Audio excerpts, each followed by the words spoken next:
Bueno, y como estaba prometido, ya tenemos conectado a Jorge Altamira, que ha tenido esta deferencia de permitirme esta entrevista para un medio muy humilde, un medio que se hace con mucho esfuerzo.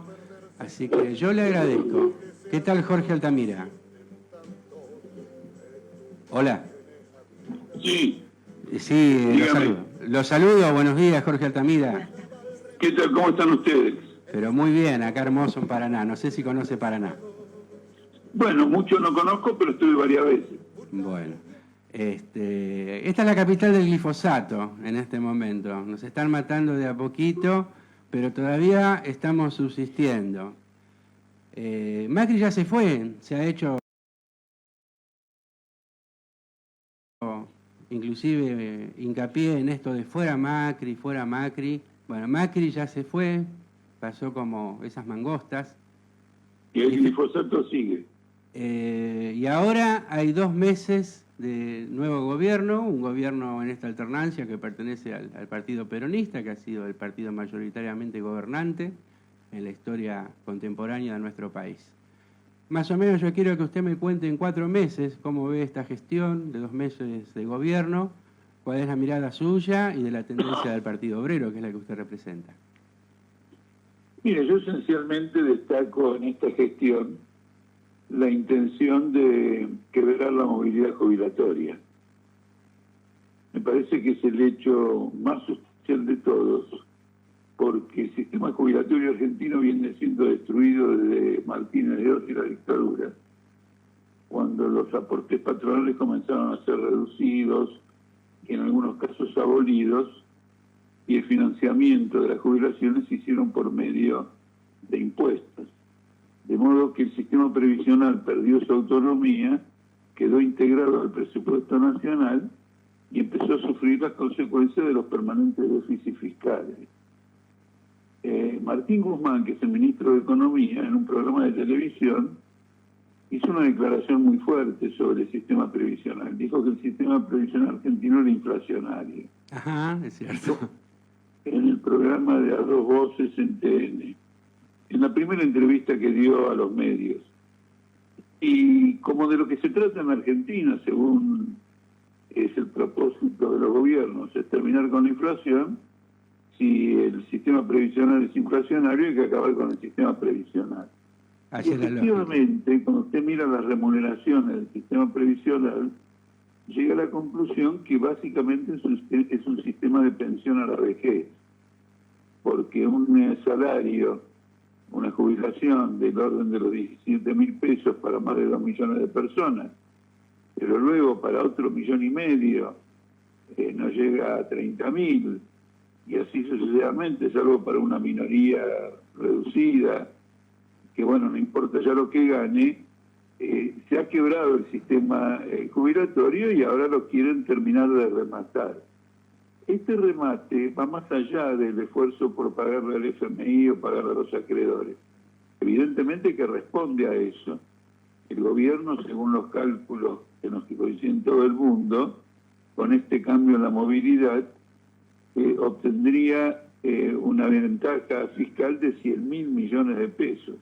Sí, yo leí algo así como 1.500 millones de dólares, un ahorro, ¿puede ser? Bueno, 1.500 millones de dólares son exactamente lo que le dije, 100.000 millones de pesos. Por eso es como un poco extraño que se haya presentado como una ventaja que se le da a los jubilados cuando se trata de un ahorro. Sí, por supuesto, bueno, porque hay una capacidad, no sé si llamarlo capacidad, pero hay una, llamémoslo por el momento capacidad, de estafa política que es incesante, ¿no es cierto? Por ejemplo, quieren que ahora contemos como parte de la ventaja de los jubilados que los medicamentos en una gran cantidad van a ser gratuitos. Esto es una estafa porque en un sistema jubilatorio bueno, el jubilado se paga sus medicamentos con lo que gana. Y en cambio en un sistema de pensión a la vejez, yo al jubilado le doy para que compre 1 kilo de pan a la mañana y luego tiene que ir a mendigar el medicamento, tiene que ir a mendigar lo otro, tiene que ir a mendigar lo otro. Es decir, en una edad adulta, avanzada, aparece como un mendigo, lo cual destruye, digamos, la fisonomía humana de las personas, pero además el sentido social, el sentido de clase del trabajador. Siempre trabajó para ser independiente de esto, de aquello, y ahora resulta que después de tantos años de trabajo aparece como un súbdito de una migaja del Estado.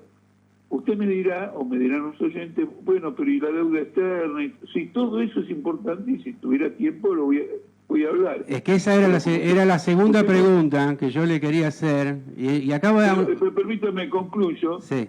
Quiero concentrar la atención en esto que considero un ataque estratégico contra la clase trabajadora. Exactamente. Jorge, yo, es una anécdota un poco personal. Yo allá por el año 83, con el advenimiento de la democracia, era un idiota de 20 años. Por supuesto, en la época que crecí no había posibilidades de ser otra cosa. Y bueno, yo me acuerdo que militaban en el Partido Intransigente, el famoso Partido Intransigente de Oscar Allende. Y un día estábamos haciendo proselitismo en Plaza Flores y se me acercan unas chicas que eran del MAS, del Movimiento al Socialismo, y bueno, me dicen, vamos a debatir de política. Bueno, yo creo que nunca recibí una paliza tan grande como esa, una humillación tan grande, y ellas planteaban el tema este de la deuda externa, que no había que pagarla, que era ilegal, que era ilegítima, y parece que durante estos 37 años nadie se acordó del tema, que se acuerdan ahora, y como si la deuda la hubiera hecho solamente Mauricio Macri a través de esta estafa que fue de 4 años. ¿Cuál es la visión suya sobre el tema de la deuda externa? ¿Cuál es el tema, la visión suya sobre la deuda externa? ¿Sigue insistiendo que no hay que pagarla? La deuda externa argentina, y en general la deuda pública para tomarla en su aspecto mayor, es del orden de los 400.000 millones de dólares. Sí. Y una de las características que la distingue es que es una deuda que se acumula por la imposibilidad de pagar los intereses de la deuda previa. ¿Me explico? Sí, sí, sí. Debo 100, tengo que pagar 6 de interés, no reúno el dinero de los 6, tomo prestado 6. Entonces, es uno de los fenómenos parasitarios más intensos de la historia del capitalismo, en donde no se produce ningún valor ni ninguna riqueza, y el derecho del acreedor sobre la riqueza del país no cesa de aumentar.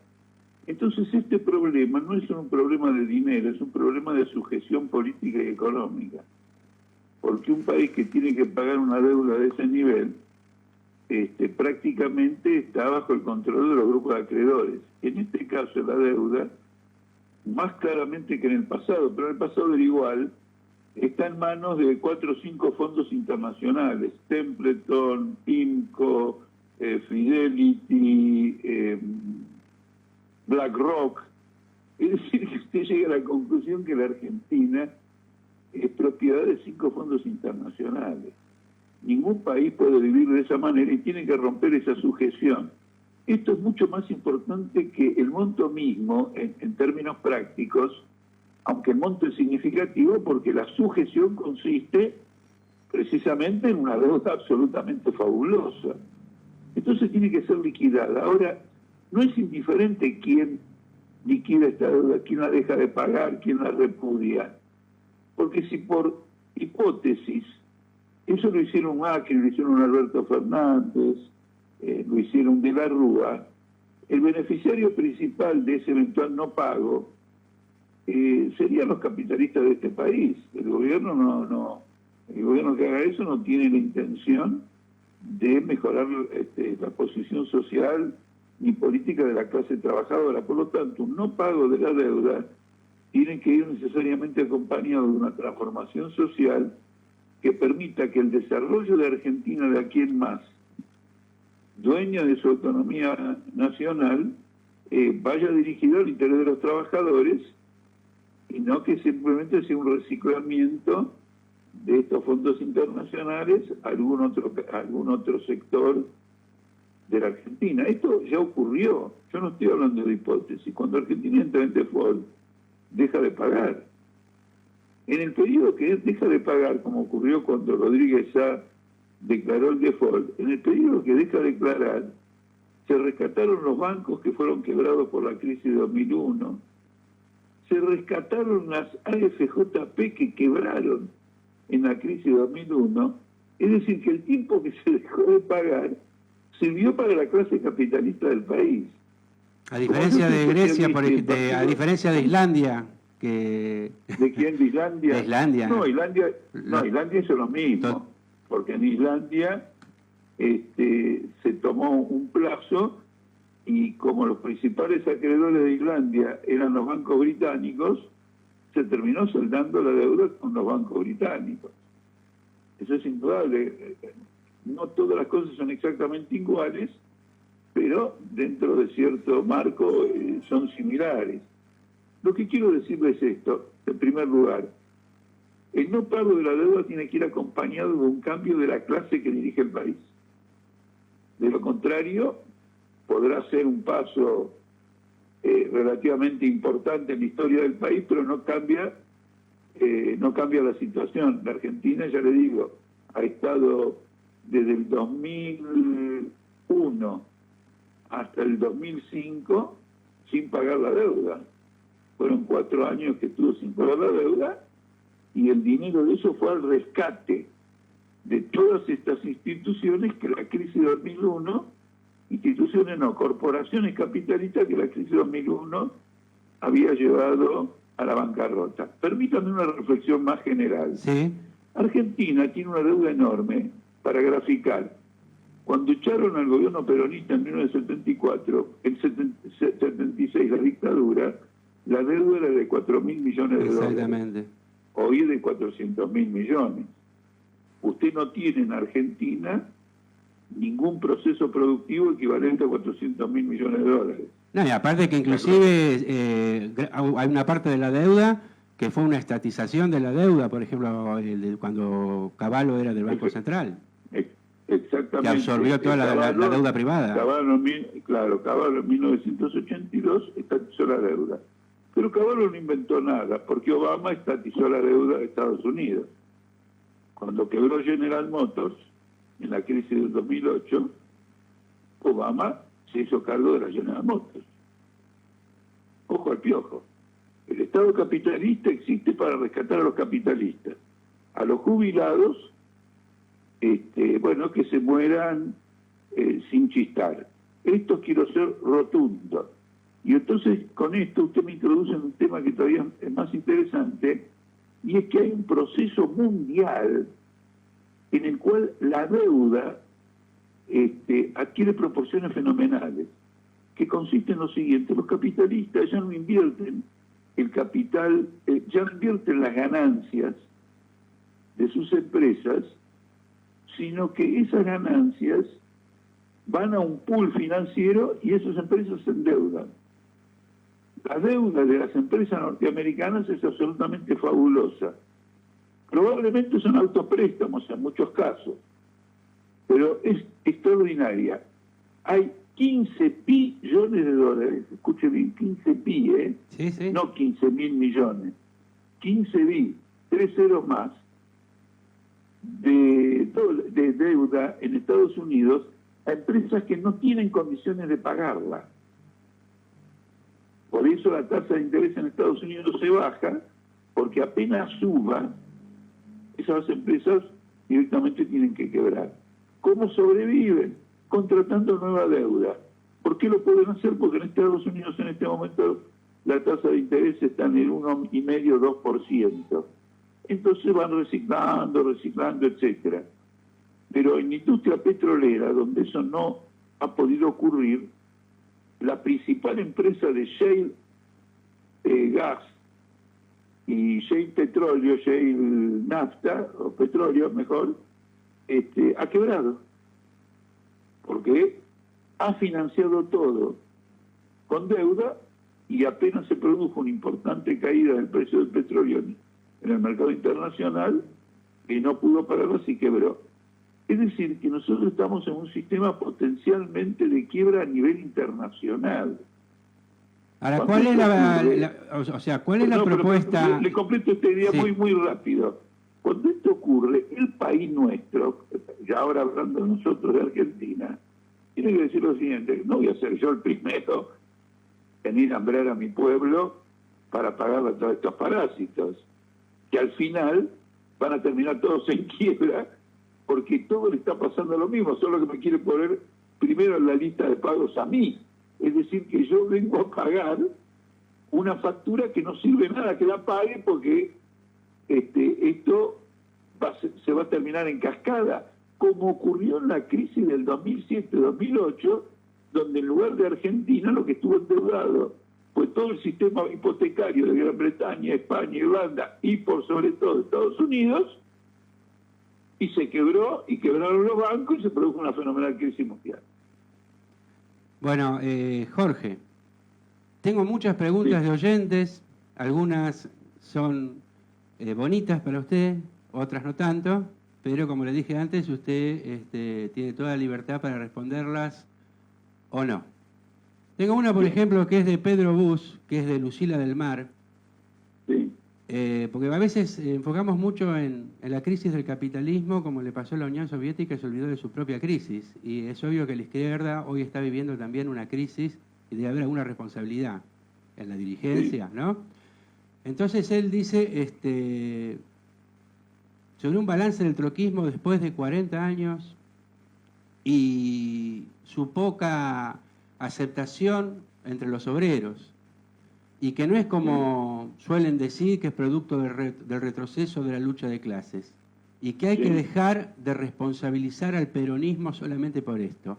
¿A qué se debe para usted que en 40 años haya tan poca aceptación y entrada entre los obreros del troquismo argentino?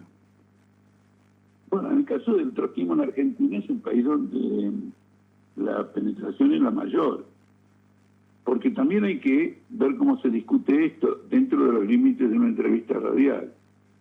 Por ejemplo, no hay ningún fenómeno progresista, positivo, ascendente en el movimiento sindical argentino en los últimos, déjeme que le diga, en las últimas 2 décadas, que no tenga como protagonista exclusivo el trotskismo.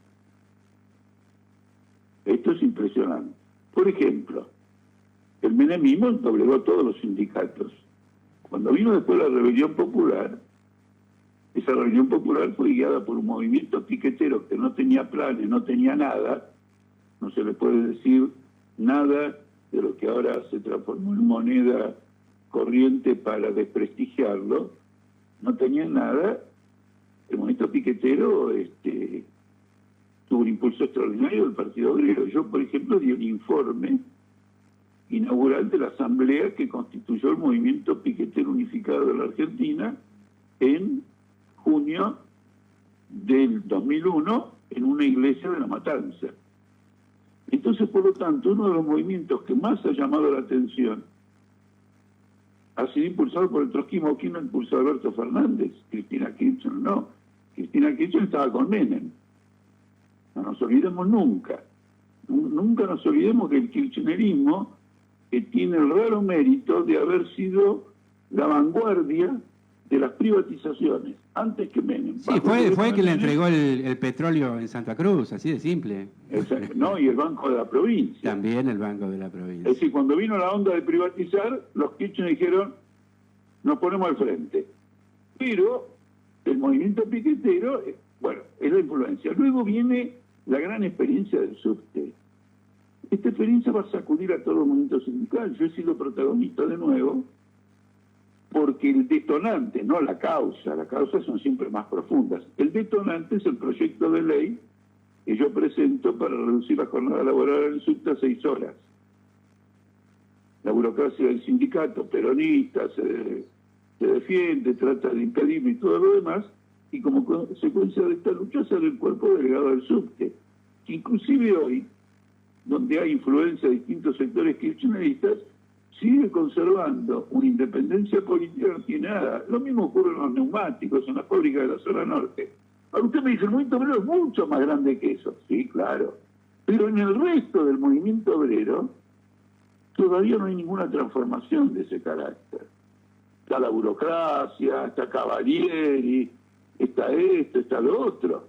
Donde los trotskistas no están, las cosas son regresivas. Allí donde son progresivas, no hace falta una lupa, usted va a encontrar al Partido Obrero, va a encontrar a otros sectores de izquierda, ojo, no voy a apropiarme para el Partido Obrero nada. Son diversos sectores que se declaran trotskistas o simpatizan. Bueno, no entremos en ese detalle. Ahora, yo hablaba, por ejemplo, que yo le comentaba a usted que por ahí es como le pasó a la Unión Soviética, ¿no? Que vivía hablando de la crisis del capitalismo y se olvidó de su propia crisis. Y bueno, acá estamos hablando mucho de esto, pero hay un comentario de un oyente que es, no lo tengo acá escrito, así que lo voy a decir más o menos de memoria, que es Ernesto Bilbao, que él es de La Matanza, es del gremio docente, que es un gremio donde actualmente lo está dirigiendo la, ¿cómo es que se llama? La Multicolor, algo así que es del Partido Obrero, de la Tendencia y de otros sectores de izquierda. Y que dice que lo que está ocurriendo, que por la crisis interna que está viviendo el Partido Obrero, las asambleas, que son para tratar cualquier tema, se transforman en una carnicería de acusaciones, insultos, entre la gente del Partido Obrero y de la tendencia del Partido Obrero, que mucha gente se está alejando y que está ganando espacio los sectores más reaccionarios del peronismo, inclusive en ese gremio. Es decir, ¿cómo lo van a manejar esto? O sea, porque bueno, en primer lugar, es una crisis grande. Usted puede, quiero decir, yo no tengo por qué aceptar todo lo que dice el oyente en el siguiente sentido. No, por supuesto. Cualquiera que lea nuestra literatura de la tendencia va a encontrar que no hay ningún tipo de insulto. Y no hay ningún tipo de insulto por una razón muy sencilla, y es que a nosotros no nos conviene, no solo que está mal, sino que no nos conviene por dos motivos. En primer lugar, donde se insulta no se clarifica nada. Y nosotros queremos clarificar lo que está en discusión. En segundo lugar, siempre lo digo cuando hay una charla, el insulto divide, y nosotros divide al movimiento obrero, más allá de las agrupaciones que actúan dentro de él, y nosotros queremos unir. El tema de que puede haber insultos o no me consta, pero yo acepto si alguien me dice que... Bueno, digamos agresiones o peleas internas que es como que desvirtúan el sentido de esa asamblea. Obviemos el tema de los insultos. En una multicolor están todos los recursos para que la asamblea se desarrolle en forma normal. ¿En qué sentido? Se hace una moción de orden. Esta es la agenda de debate el día de hoy, el orden del día, el temario. Otras cosas no se permiten. El movimiento obrero tiene que aprender a resolver sus crisis internas. Las más importantes son los ataques y las violencias de la burocracia sindical. Me llama la atención que no se haga alusión a eso. Lo que permanece, por ejemplo, en ese lugar que usted señala del subteo de La Matanza, en la lista multicolor se encuentra una corriente que no sé qué nombre tiene en el sindicato, pero que políticamente es del Partido Comunista Revolucionario. Ajá. ¿Cierto? Pertenece a la multicolor. El Partido Comunista Revolucionario se pasó al frente de todo. Sí, con el kirchnerismo. Claro, esto es mucho más grave que un insulto ocasional entre dos delegados o participantes de una asamblea. Entonces, para mantener las proporciones, que miren lo que importa y no lo secundario, porque en un discurso es como en una pelea, en un lugar, dice, che, muchachos, paren, se separa y se acabó. Si a alguien le falta respeto a otro, hay una presidencia de la asamblea, es una tontería. Se arregla con los procedimientos democráticos habituales o con los procedimientos propios de la democracia. En cambio, deserciones políticas como esta, donde después de construir una oposición a la burocracia, una tendencia se pasa a la burocracia, eso es una crisis.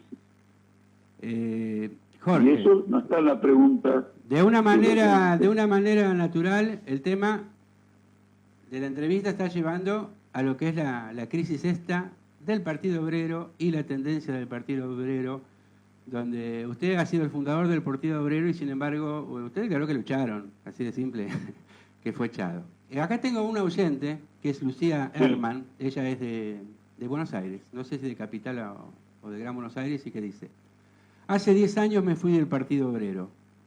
Yo ya caracterizaba que esto iba a suceder y lo dije. A usted lo traicionó la fuga de la mano de Pitrola. ¿Por qué se dejó llevar por esa gente que lo apuntó a la cabeza desde siempre? Bueno, mire, le quiero decir una cosa antes que nada por una claridad metodológica. Sí.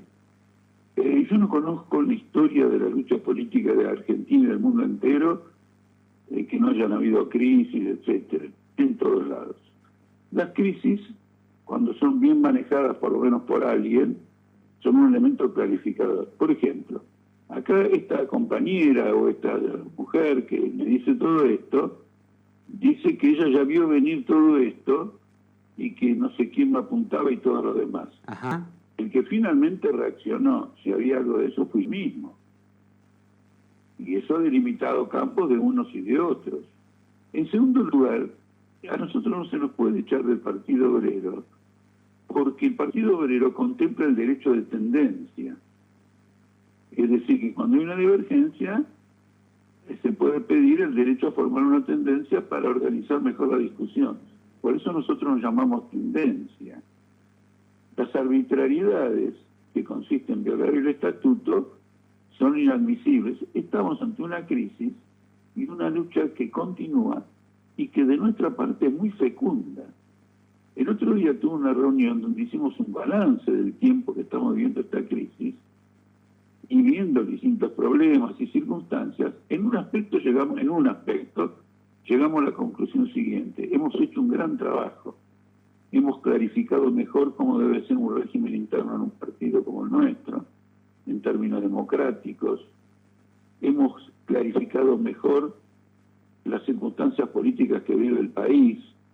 Ahora, por ejemplo, en una revista, un dirigente nuestro, que pertenece al sector oficial, dicen que es macrista y liberal, Sí, por afirmaciones que hace.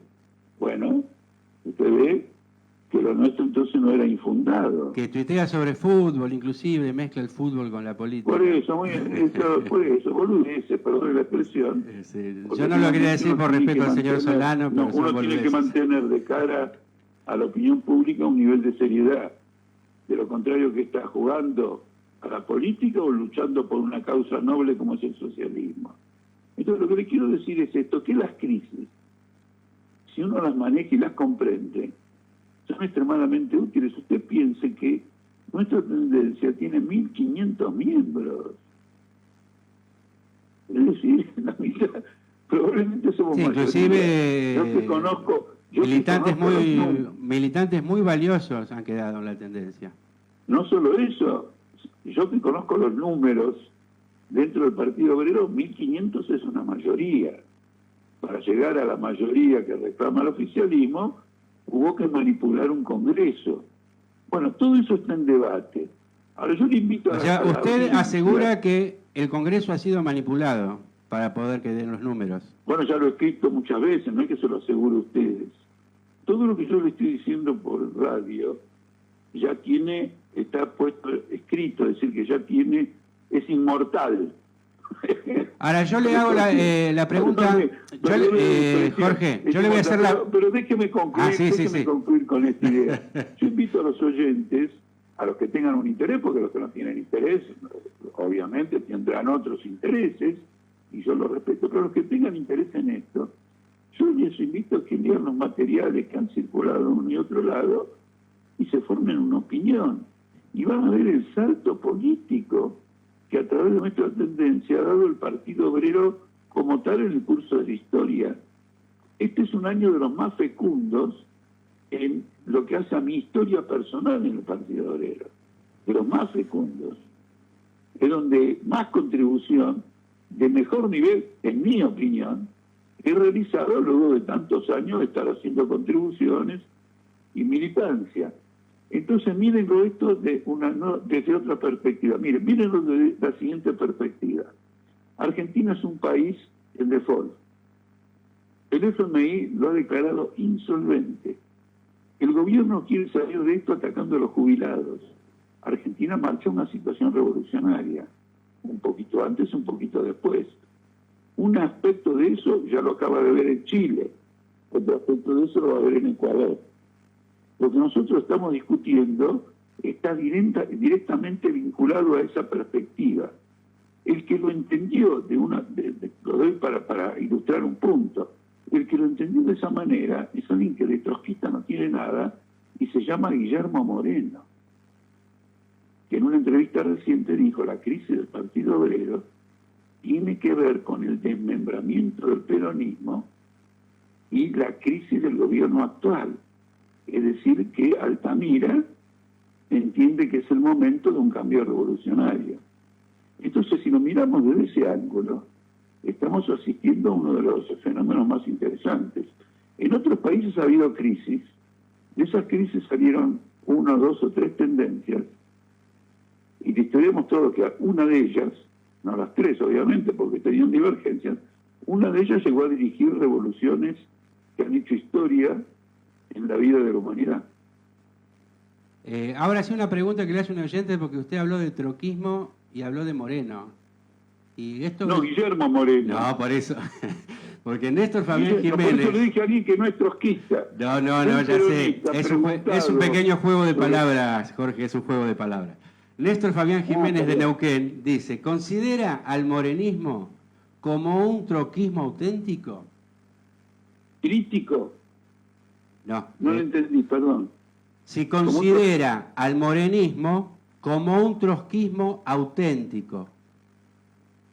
Bueno, porque hay muchas disidencias con el tema este de estar tan unidos a los partidos morenistas de parte del Partido Obrero, ¿no es así? Bueno, pero ahora ese no sería el problema, porque el Partido Obrero, digamos, a través de su fracción oficial, es probablemente el ala derecha de esa unión. Antes era la izquierda, ahora es el ala derecha, porque es capaz de expulsar en forma sumaria, sin discusión, a 1.200 militantes. Es decir, que quien es capaz de destruir su propio partido se coloca a la derecha. Así que en este momento hablar de morenismo, después el mismo morenismo ha tenido toda una evolución. O sea, en este momento la prioridad es acomodar el problema del Partido Obrero y no del tema de las alianzas con el FIT, me dice usted. ¿Cómo no que en este momento la prioridad es resolver el problema del Partido Obrero y no el problema en sí de las alianzas que haga el FIT. No, eso es un error metodológico importante. El destino del Partido Obrero está vinculado a cómo se resuelvan todos los problemas de la clase obrera, de la izquierda y del país. Nosotros no podemos resolver ningún problema del Partido Obrero si no tenemos una posición clara sobre los problemas del país, los problemas de la izquierda y los problemas del Partido Obrero. De modo, no se puede encapsular la crisis del Partido Obrero en el Partido Obrero. Lo que está colocado dentro del Partido Obrero son las grandes opciones históricas del movimiento obrero en este momento y de la izquierda. La izquierda sigue un curso parlamentarista, hay un arribismo parlamentario que desborda, hay una pasión por la parte mediática que es increíble por su superficialidad. Eso no es solo el Partido Obrero, es un amplio sector de la izquierda. En la misma medida en que eso pasa en la izquierda, eso afecta al movimiento obrero que está ligado a la izquierda. Pero el movimiento obrero sufre una gran crisis porque el país se está quebrando y hay un ataque a los grandes derechos sociales de los trabajadores. Por lo tanto, el paquete es uno solo. Y lo principal es todo el país, y si usted quiere la crisis toda mundial, ese es el paquete, y dentro de ese paquete está la crisis del Partido Obrero. El que quiera hacer de la crisis del Partido Obrero, si nosotros quisiéramos o hiciéramos de la crisis del Partido Obrero un asunto doméstico del Partido Obrero, estamos muertos. Usted ya nos puede dar por difuntos en las próximas 3 semanas. Yo le voy a hacer una... No lo vamos a hacer. Una pregunta. Siempre vamos a discutir los problemas del Partido Obrero a la luz de las grandes alternativas que tiene la clase obrera en el país. Jorge, tengo una pregunta de una oyente que está un poco vinculado al tema del Partido Obrero también, pero también al tema de la deuda externa, que es Mariel de Buenos Aires. Dice, si hoy la tendencia del PO tuviera diputados, ¿presentaría un proyecto para que se haga un referéndum por el no pago de la deuda, como hizo Pitrola en el 2016, cuando el PO aún no se había quebrado, y también le pregunta si usted todavía sigue pensando que estuvo bien en su momento o no. Pero mire, le digo sinceramente, Sí. primer punto, no sabía que Pitrola presentó un referéndum por la deuda. Desde primer punto. Como no le voy a escapar a nada, le contesto todo. Bueno. Una, no sabía. Realmente no sabía. Como hay algunos proyectos, de los cuales me enteré después, de otro tipo, capaz que de este me estoy enterando ahora. Pero, una. Dos, no estoy de acuerdo con ningún referéndum.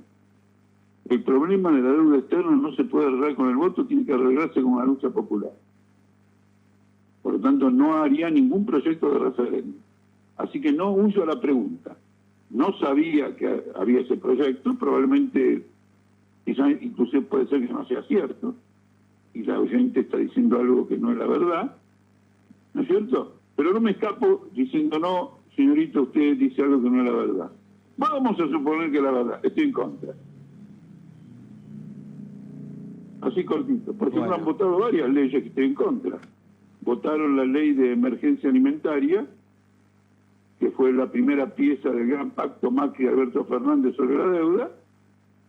La diputada de Izquierda Socialista no la votó, y la votó el Partido Obrero y la votó el PTS, y yo estoy en contra, estoy con la diputada de la Izquierda Socialista. Bueno, sobre este tema de la deuda, por ejemplo, un oyente acá, Pedro, también de la costa atlántica, dice: la deuda no es lo más importante ni el liberalismo. Es la falta de socialismo o marxismo. Pagando o no pagando, caemos siempre. Que era un poco lo que usted decía, que el tema no se limita solamente al no pago de la deuda. Relativamente, porque yo no separo las cosas. La deuda es una pieza de la estructura capitalista. Hablar de un socialismo ignorando la deuda es como querer fabricarse un socialismo en la cabeza propia. No, es un paquete. La pieza central de ese paquete es la estrategia de la lucha por el socialismo.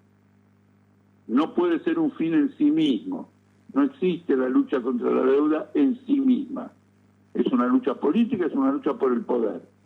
Para liquidar el tema de la deuda externa hay que tomar el poder. Si el poder lo toman los trabajadores,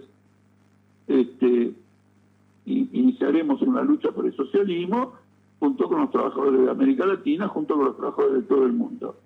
Pero no separo nada, no hago esa separación. La separación la escucho bastante veces, bueno, si no pagamos tendremos una escuela acá y tendremos una escuela allá. Depende. Si no pagamos tendremos una escuela si los trabajadores gobiernan. Si gobierna Alberto Fernández, no tendremos una escuela. Jorge, ¿usted cómo ve esto? Alberto Fernández es el representante político de la clase capitalista. ¿Usted cómo ve, Jorge, esto de la izquierda ahora que está tan vinculada a veces, que hablan no tanto de socialismo y podría hablar más de feminismo, habla más de aborto, habla más de la legalización de la marihuana, habla más de los derechos de la comunidad LGTB? Bueno, es una forma de abandonar la agenda de la lucha de clases y el socialismo. Nosotros no la abandonamos y hablamos de todos los temas. Hablamos de todos los temas, tenemos una posición sobre todos los temas, pero dentro de un enfoque socialista, porque como son temas sociales, la condición de la mujer va a cambiar cuando cambien todas las condiciones sociales que han creado un país injusto, explotador, opresor, etcétera. Usted no va a tener una mujer emancipada con una clase obrera sometida, eso es elemental.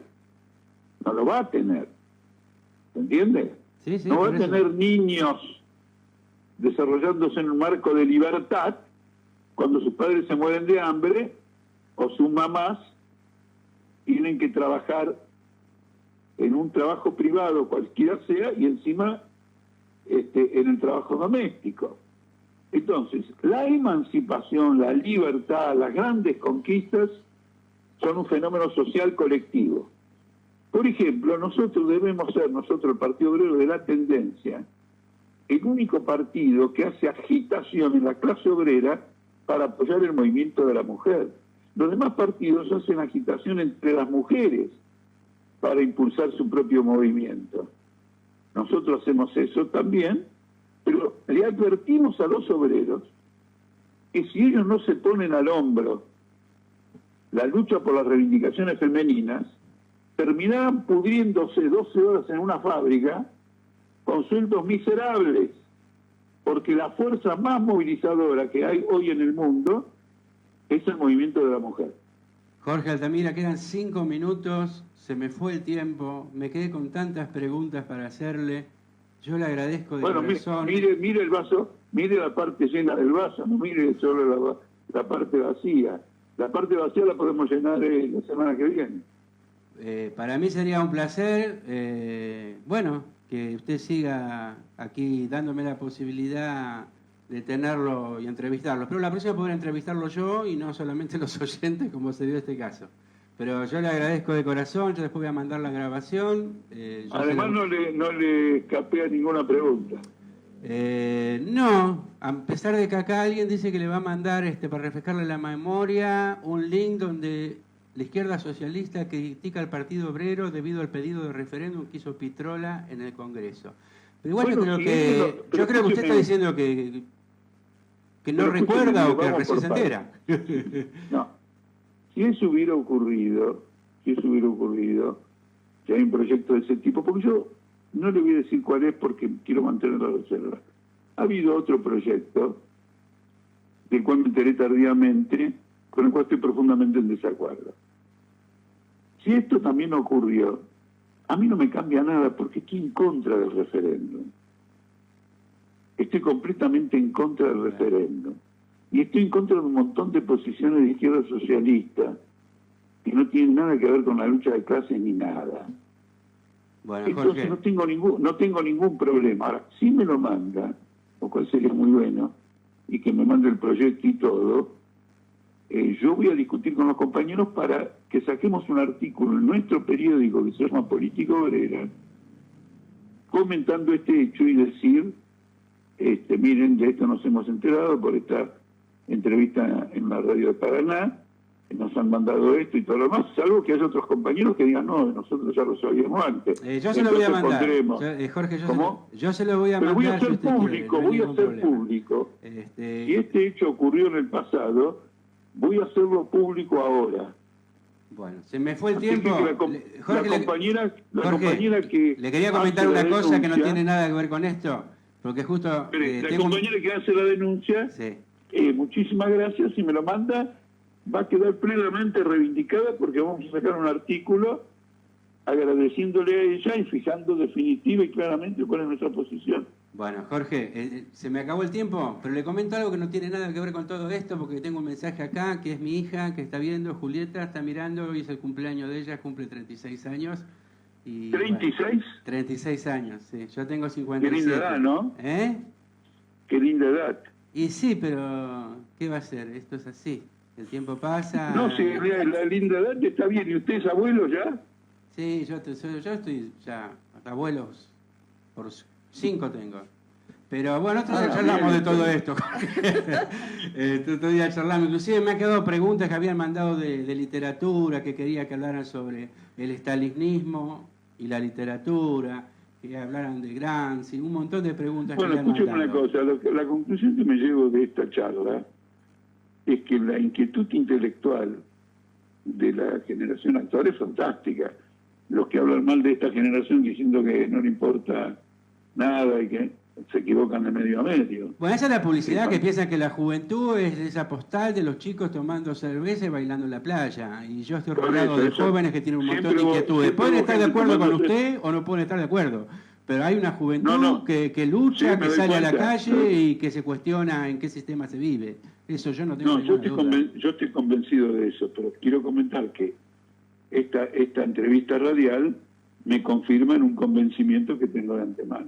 Bueno, muchas gracias, Jorge.